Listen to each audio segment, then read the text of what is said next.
Chapter 13, Waiting.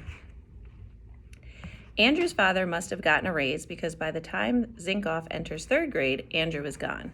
Moved to a place outside of town called Heatherwood, to a house with a driveway and a front yard with a tree, Zinkoff hears.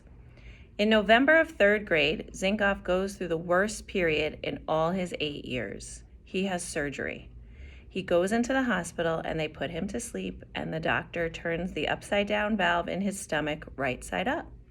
The good news is that he stops throwing up. The bad news is that he has to miss 3 weeks of school.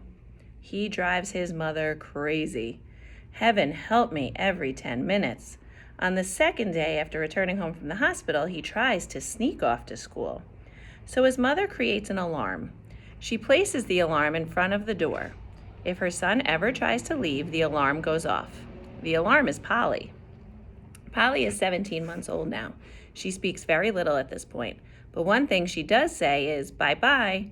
She says it distinctly. In fact, she shouts it, and she says it whenever she sees someone leaving the house.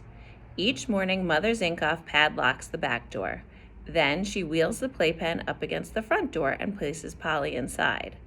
Then she goes about her chores, ready to come running whenever she hears, bye-bye. It happens only once. Mrs. Z comes running to find her son halfway out the door and Polly yelling, bye-bye, at the top of her lungs. She also finds a chocolate cupcake mashed in Polly's hand, a bribe. Once Zinkoff understands that escape is impossible, he considers other ways to spend his time. This is critical because time sits on Zinkoff's hands like an elephant. He hates to wait. He hates waiting more than anything else. To Zinkoff, waiting means basically this, not moving. He hates waiting in lines. He hates waiting for the bathroom to clear out. He hates waiting for answers, for toast to pop up, for bathtubs to fill, for soup to heat, soup to cool, car rides to end. Most of all, he hates sleep, the curse of the human race. Every night he protests it. Every morning he gets out of it as soon as he can. In fact, as far as Zinkoff is concerned, he doesn't really need sleep. He merely waits all night until it's time to get up. If pressed, he will admit to going to bed, but not to sleep. Relatives and other grown-ups have discovered that they can amuse themselves by asking him, so, Donald, when did you go to bed last night? 9 o'clock. And when did you go to sleep? I didn't. You mean you didn't sleep all night? Nope. Whenever his Uncle Stanley comes over, he proclaims at full voice, aha! There he is, the sleepless wonder. Then there are the sitting things, watching movies and reading books and the hours in the classroom. Like sleeping, these two are non-movers, but not entirely. For as long as they keep his interest, as long as they make him think, Zinkoff is moving. Of course, you wouldn't know it to look at him since the moving part is out of sight behind his unblinking eyes, his brain. This is how Zinkoff, at the age of 8, imagines the inside of his head. A moving part, like an elbow or a knee.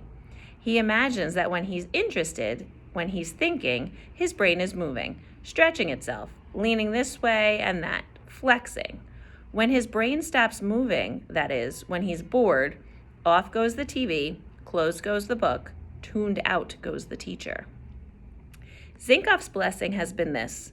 Boredom has not happened often. But it happens a lot during his 3 weeks of convalescing. Every day he looks out the front window at the kids going off to John W. Satterfield Elementary. Not only is he not allowed to go to school, he's forbidden to do anything more active than walking across a room. His world shrinks to the living room sofa.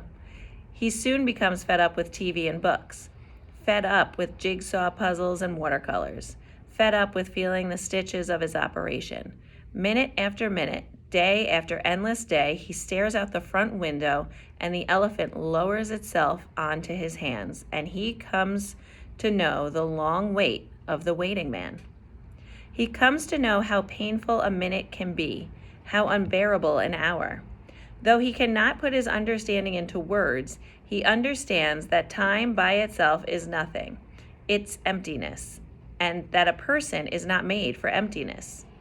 One day he counts as 32 minutes go by on the clock, and he says to himself as he looks out the window, 32 years. He tries to cast his brain, like a stone, that far, 32 years into the future. But it all falls into is but all it falls into is an immense gray sadness. He knows it is not his own sadness, but the sadness of the waiting man.